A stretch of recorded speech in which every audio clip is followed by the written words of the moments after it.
ભાવના હોય છે, કા પુણ્યની અપેક્ષા હોય છે, કા સુખની અપેક્ષા હોય છે. પુણ્યને માટે ભગવાનની પૂજા કરવી, સુખને માટે ભગવાનની પૂજા કરવી.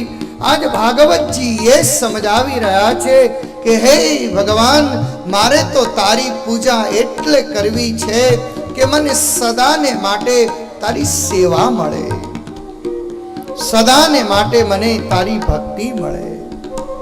મોક્ષ મળે કે ન મળે, સંસારના સુખ મળે કે ન મળે, હે પ્રભુ, બસ મારે તારી ભક્તિ કરવી છે, મારે તારી સેવા કરવી છે. આવે અંત સમય મારો જ્યારે પ્રભુ, હું દેખું તુજને નયનોની સામે. આવે અંત સમય જ્યારે મારો પ્રભુ, હું દેખું તુજને નયનોની સામે. શરણું મળે મારે ઝાંખી તમારી કરવી છે. શરણો મળે કે ના મળે, મારે ઝાંખી તમારી કરવી છે. મુક્તિ મળે કે ના મળે, મારે ભક્તિ તમારી કરવી છે. મુક્તિ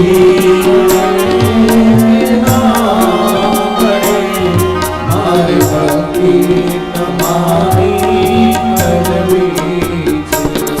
ભગવાનના સાનિધ્યમાં જ્યારે પણ પ્રાર્થના કરીએ, ભગવાનના સાનિધ્યમાં જ્યારે પણ જઈએ, ગીતાજીમાં ભગવાન કૃષ્ણ સમજાવી રહ્યા છે કે કોઈ પણ પ્રકારના સ્વાર્થ વિના, કોઈ પણ પ્રકારની અપેક્ષા વિના, કોઈ પણ પ્રકારના સંકલ્પ વિના ભગવાનના ચરણોમાં માથું મૂકી અને પ્રભુની પાસે ભગવાનની સેવા માંગવાની છે, ભગવાનની ઝાંખી માંગવાની છે, ભગવાનના દર્શનને માંગવાના છે.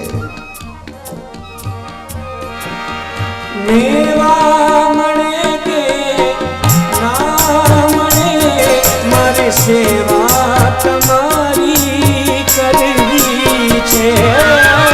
મેવા મળે કે ના મળે, મારે સેવા તમારી કરવી છે.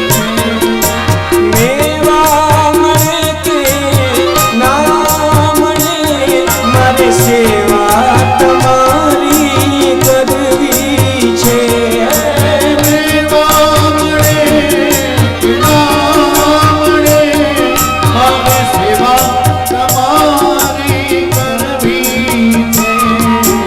મુક્તિ મળે ના મળે, મારે ભક્તિ તમારી કરવી છે. મુક્તિ મળે મારે ભક્તિ તમારી કરવી છે. મારી ભક્તિ તમારી કરવી છે. મારી ભક્તિ તમારી કરવી છે. હે પરીક્ષિત રાજા, સ્વાર્થ વિહોણું માણસ જ્યારે કોઈ પણ કાર્ય કરે છે ને, ત્યારે એ કાર્યમાં ભગવાનનો સાથ હોય છે. ભલે જીવાત્માની કોઈ નાની મોટી ભૂલ થતી હોય, ક્યારેક કોઈ એવું કામ થઈ જતું હોય, પણ અંતતઃ એ જીવ જ્યારે ભગવાનને જઈને પ્રાર્થના કરે, એ પ્રાર્થનાનો સ્વીકાર પરમાત્મા અવશ્ય કરે છે. એક દિવસનો સમય દુર્વાસા મહર્ષિ સ્વર્ગમાંથી પસાર થઈ રહ્યા છે. સામે જોયું તો ઐરાવત હાથી ઉપર બેસી અને ઇન્દ્ર નીકળી રહ્યા છે. દુર્વાસા ઋષિના મનમાં એમ થયું કે સ્વર્ગના રાજા ઇન્દ્ર આવી રહ્યા છે. પોતાના ગળામાં સરસ મજાની એક પુષ્પની માળા હતી, એક હાર હતો. સંતના હૃદયમાં ભાવ થયો કે એક ઇન્દ્ર છે, સ્વર્ગના રાજા છે.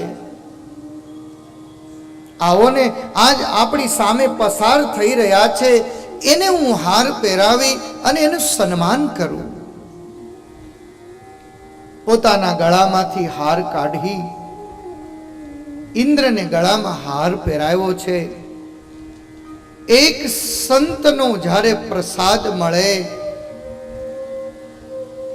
એક સંતે આપેલું પુષ્પ મળે, સંતે આપેલું કોઈ ફળ મળે, સંતે આપેલો કોઈ હાર મળે, ભાગવતજી એ સમજાવી રહ્યા છે કે એને ભગવાનનો પ્રસાદ સમજી અને એને માથે ચડાવજો. કોઈ સંતે આપેલું એ ફૂલ, સંતે આપેલી એ પુષ્પની માળા તમે એમ સમજજો કે ભગવાનના રૂપી સંત આજ મને ફૂલ આપી રહ્યા છે, આજ મને હાર આપી રહ્યા છે. દુર્વાસા ઋષિના હારને લઈ ઇન્દ્રએ ગળામાંથી કાઢી અને પોતાનો હાથી હતો ને એ હાથીના માથા ઉપર મૂક્યો છે. અને હાથીના માથા ઉપર હાર મૂક્યો. હાથીએ પોતાનું માથું હલબલાવ્યું, હાર નીચે પડ્યો અને હાર ઉપર હાથીએ પોતાનો પગ મૂકી અને પુષ્પને કચડી નાખ્યા.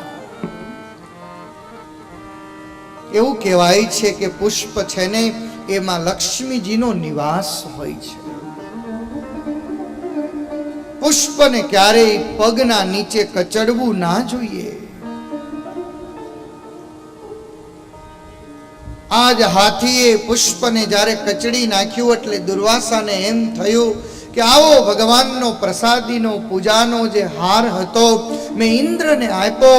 ઇન્દ્રએ હાર કાઢી અને હાથીને પહેરાવ્યો. હાથીએ હારને કચડી નાખ્યો. મને એવું લાગી રહ્યું છે કે ઇન્દ્રને પોતાની સંપત્તિનું અભિમાન થયું છે. માણસને સત્તાનું અભિમાન આવે, માણસને પોતાની સંપત્તિનું અભિમાન આવે. અને ઇન્દ્રને જ્યારે અભિમાન થયું છે કે આટલા દેવતાઓના રાજા તરીકે હું વરસાદને વરસાવી શકું, હું સારા એ સમાજને સુખી રાખી શકું. જે કાંઈ થઈ રહ્યું છે એ માત્ર ને માત્ર મારી ઈચ્છાથી જ થઈ રહ્યું છે. અને આવું જે અભિમાન ઇન્દ્રને હતું એ અભિમાનના કારણે પોતે આપેલો સંતનો પ્રસાદ જે હતો એને કચડી નાખ્યું છે, એનું અપમાન થયું છે. અને દુર્વાસા ઋષિથી કહેવાય ગયું છે કે જેનું અભિમાન છે તને જેનું અભિમાન છે ને એ જ સત્તા ને એ જ સંપત્તિ તારા જીવનમાંથી એક દિવસ ચાલી જશે.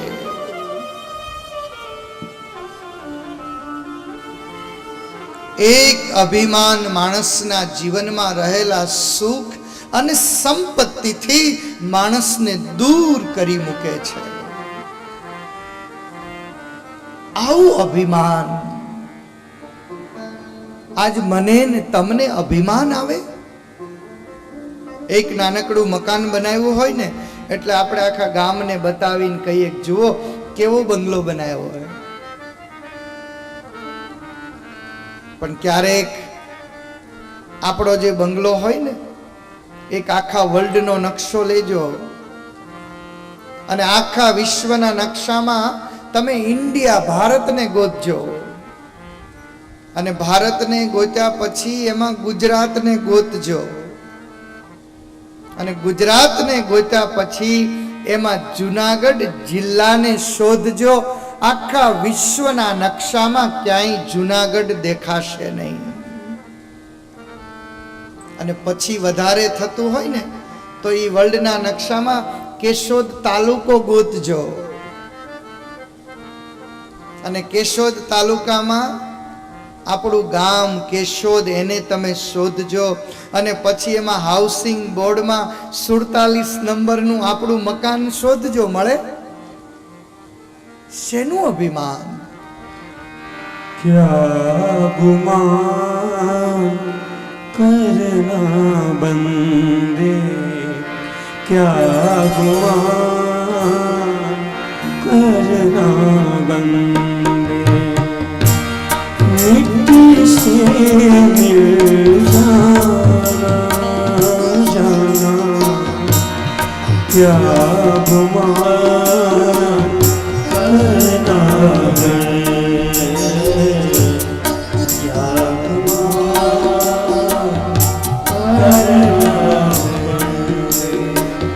હે માનવ, શેનું અભિમાન? આટલી સુંદરતા હોય, એક પેરેલિસિસ નો એટેક આવે ને સુંદરતા ચાલી જશે. એક યુવાની હોય અને યુવાન શક્તિનું અભિમાન હોય, પણ જ્યારે વૃદ્ધાવસ્થા આવશે ને ત્યારે એક લાકડી ઉપાડવી હશે ને તો એક લાકડી ઉપડી નહીં શકે. એક ઉંબરાને ઓળંગવો હશે ને તો એમ લાગશે કે હું હિમાલયને ઓળંગી રહ્યો છું. શેનું ગુમાન? मन अपमान छोड़ कर तुम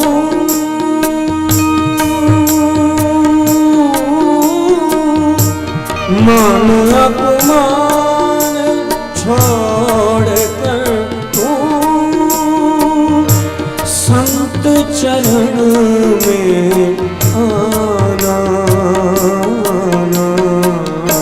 क्या गुमान करना बंदे, क्या गुमान करना बंदे.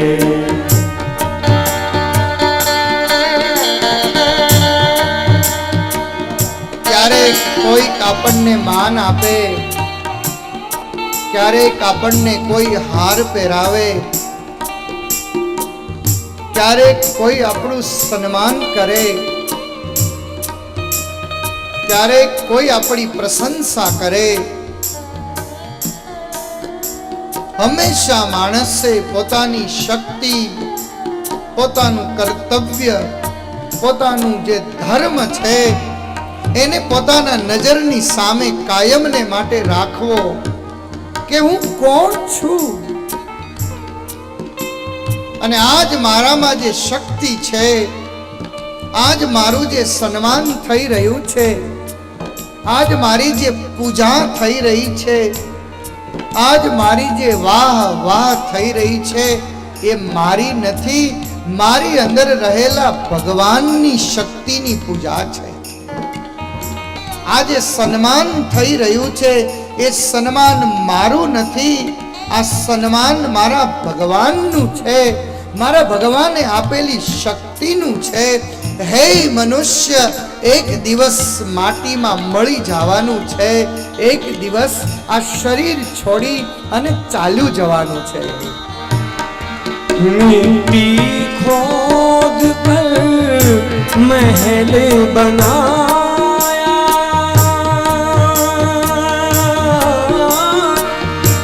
मूर्ख कहे घर मेरा मेरा, मिट्टी खोद कर महल बनाया,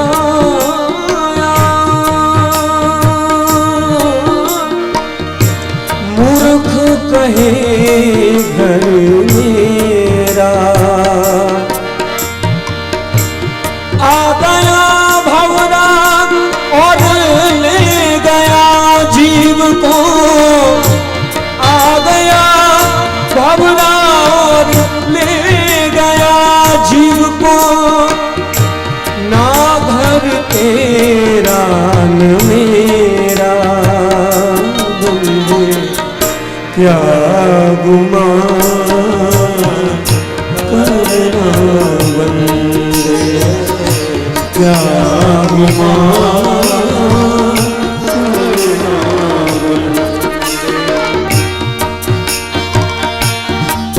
આજ દેવતાઓનો સમુદાય પોતાને મળેલા સુખના કારણે, અભિમાનના કારણે, એક દુર્વાસા જેવા ઋષિના શ્રાપના કારણે પોતાના સુખથી દૂર થયો છે. ધીમે ધીમે જે કંઈ સ્વર્ગનું સુખ હતું, આ સંસારનું જે સુખ હતું, દેવતાઓ પાસેથી દૂર થઈ રહ્યું છે.